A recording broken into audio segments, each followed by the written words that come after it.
Let's bring in Dan Bice and Mary Swikuza now here in our studio to get their take. Dan, what was your sense of what the flaws in the campaign, or what was the undoing here for Governor Walker? Well, he comes across as the very thing that Donald Trump, Carly Fiorina, and Ben Carson are running against, that is the career politician.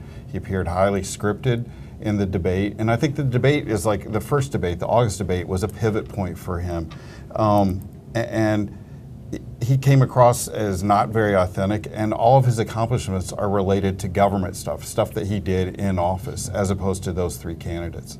Hey, Mary, what did you think? The governor's high water mark was probably even before he got in the race, if you look at the polls. Well, what do you think was the big challenge here? Yeah, it was interesting because he just shot to the top of the polls after his January speech in Iowa at the Faith and Freedom Forum, and I think he kind of at the time benefited from low expectations where people thought he was going to be kind of a Tim Pawlenty, and then he gave this fiery speech. Everyone was completely blown away at the event. He shot to the top of the polls, and I mean, he really only had one way to go, which was down, but I don't think any of us expected him to go down that quickly and that definitively to be less than 0.5%. So Craig had his metaphor about the supply lines. There was a Republican yesterday who was saying if you look at it from the voter's perspective, it looks much more like an online dating experience, that he first came on the scene, he was interesting, his profile and his biography are interesting, and people are like, well, we could see ourselves with him, but then when they actually meet him,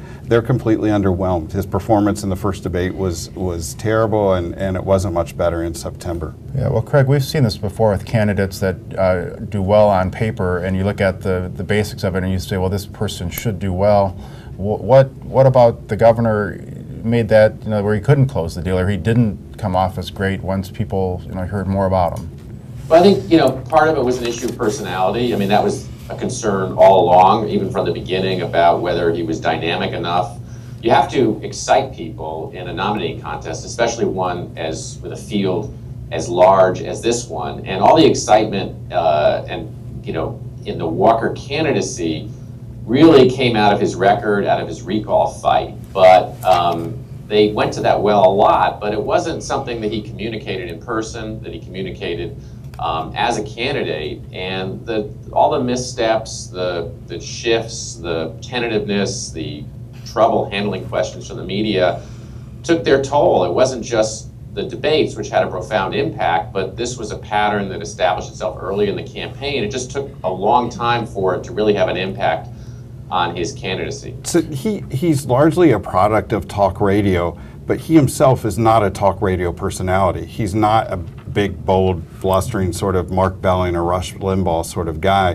When you actually meet him, he's calm, friendly, and generally you think, is this the governor? He's someone that Scott Jensen said you would meet at a church picnic. It goes back to his aggressively normal approach, which didn't work out as well. But let's talk. Which turned out to be aggressively unsuccessful. Right, yeah. Let's talk briefly about, these are what went wrong. Is there any takeaway that's a positive from out of this in terms of leaving at the right time? Does he still position himself for future opportunities? Dan, what do you think? Well, one positive is he showed he could raise money, and he raised a significant amount of money up until recently when that donor base dried up.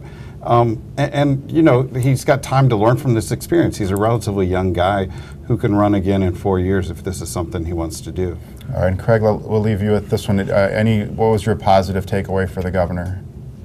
Well, it didn't end well for him. I think it's positive in the sense that when you think about that big decline of his, there were a lot of paper cuts.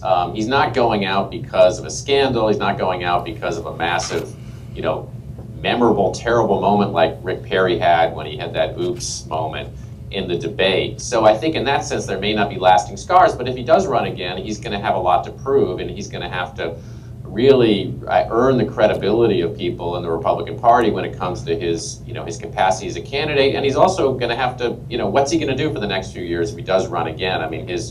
We'll talk about this some more, but he's not a particularly popular governor right now, and this sort of end chapter of his tenure in Wisconsin has yet to be written.